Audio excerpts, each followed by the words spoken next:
Bharat maritime insurance pool ఏర్పాటుకు cabinet ఆమోదం తెలిపింది. పూల్ ఏర్పాటు కోసం 12,900 కోట్ల నిధులు రాజమండ్రి అలాగే విశాఖ సంబంధించి 3-4 రైల్వే లైన్ల నిర్మాణానికి కూడా కేబినెట్ ఆమోదం తెలిపింది. అలాగే కాకినాడ, మచిలీపట్నం, గంగవరం పోర్టులకు కనెక్టివిటీ పోర్టుల కోసం 9,889 కోట్లు కేటాయించినట్టుగా తెలుస్తోంది. 198 కిలోమీటర్ల మేర కారిడార్ ఏర్పాటుకు సన్నాహాలు జరుగుతున్నాయి. గోదావరిపై 4.3 కిలోమీటర్ల మేర వంతెన నిర్మాణానికి కూడా ఆమోదం తెలిపారు.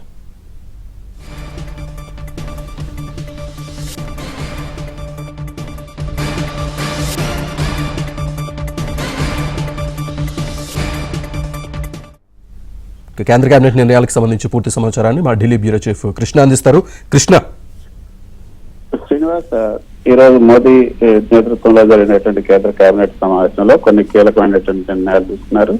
9,889 కోట్లతో రాజమండ్రి, విశాఖపట్నం మధ్యలో ఉన్నటువంటి నిడదవోలు, దువాడలను కలుపుతూ 3 లైన్లు, 4 లైన్లు నిర్మించాలని నిర్ణయం తీసుకున్నారు. ఈ ప్రాజెక్ట్ నిర్మాణానికి కేంద్ర కేబినెట్ ఆమోదం తెలిపింది. తర్వాత ప్రధానమంత్రి గ్రామ సడక్ యోజన 3 పొడిగింపులకు కూడా కేబినెట్ ఆమోదం తెలిపింది. 2028 వరకు కూడా ఈ పథకాన్ని పొడిగించారు. ఈ పథకం కింద వచ్చే 3 ఏళ్లలో 83,977 కోట్ల రూపాయలు ఖర్చు చేయనట్లు కూడా కేంద్రం స్పష్టం చేసింది. ఇందులో భాగంగా వ్యవసాయ మార్కెట్లు, స్కూళ్లు, ఆసుపత్రులకు వెళ్లే గ్రామీణ రహదారుల అభివృద్ధికి కూడా ఖర్చు చేయబోతుంది కేంద్ర ప్రభుత్వం. మరో ముఖ్యమైనటువంటి విషయం, ఈ నిడదవోలు, దువాడ మధ్య 3-4 రైల్వే లైన్ల నిర్మాణం ఏదైతే ఉందో మొత్తం 198 కిలోమీటర్ల నిర్మాణానికి 9,889 కోట్లు ఖర్చు అవుతుందని అంచనా వేశారు. ఎక్కువ రద్దీ ఉన్నటువంటి చెన్నై హౌరా మధ్య ఈ సెక్షన్లలో 4 లైన్లు తీసుకురావాలని కేంద్రం నిర్ణయించింది. ఈ ప్రాజెక్ట్ ఆంధ్రప్రదేశ్ లోని తూర్పు గోదావరి, కోనసీమ, కాకినాడ, అనకాపల్లి, విశాఖపట్నం ఈ జిల్లాలని కలుపుతూ ఉంది. ఇక తూర్పు తీరంలో ఉన్నటువంటి విశాఖపట్నం, గంగవరం, మచిలీపట్నం, కాకినాడ ప్రధాన పోర్టులను కూడా అనుసంధానం జరగబోతోంది. ప్రాజెక్ట్ మార్గం ఏదైతే తూర్పు తీరంలో ఉన్నటువంటి అత్యంత రద్దీగా ఉండే, సరుకు రవాణా అధికంగా జరిగే మార్గాల్లో ఒకటిగా ఉండటంతో ఈ ప్రాజెక్టుకు శ్రీకారం చుట్టబోతున్నట్లుగా ఈ యొక్క కేబినెట్ బ్రీఫింగ్ చేసినటువంటి కేంద్ర మంత్రి చెప్పడం జరిగింది. ఈ మార్గం సామర్థ్యం ఇప్పటికే 130% చేరుకోవడంతో తరచూ రద్దీ ఆలస్యం పెరుగుతుంది. అందుకే ఈ కొత్త ప్రతిపాదనలు తీసుకొచ్చామని చెప్పారు. ప్రతిపాదిత పోర్టులు, పరిశ్రమల విస్తరణ కారణంగా లైన్ సామర్థ్యం కూడా మరింత పెరగబోతుంది. ప్రాజెక్టు విభాగంలో గోదావరి నది మీద 4.3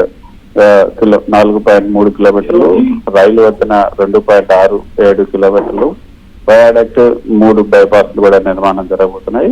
ఇక కొత్త అలైన్మెంట్ ప్రస్తుత మార్గం కంటే సుమారు 8 కిలోమీటర్లు తక్కువగా ఉంది.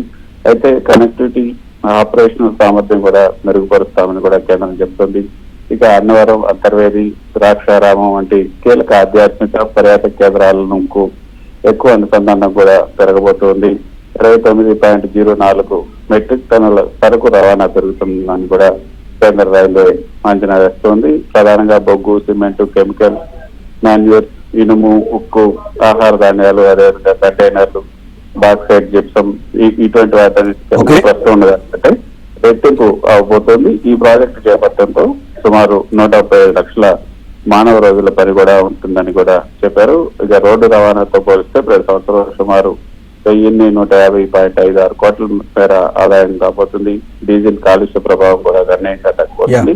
ఇంకా మీరు చెప్పినట్లుగా భారత్ మారిటైమ్ ఇన్సూరెన్స్ పూల్ కు సంబంధించి 12,980 కోట్లు, ప్రధానమంత్రి గ్రామీణ సడక్ యోజన కింద 83,977 కోట్లు, ఈ విధంగా ఈ రోజు మొత్తం 128,563 కోట్లకు కేంద్ర ప్రభుత్వం, కేంద్ర కేబినెట్ ఆమోదం తెలిపింది. Right, thank you Krishna.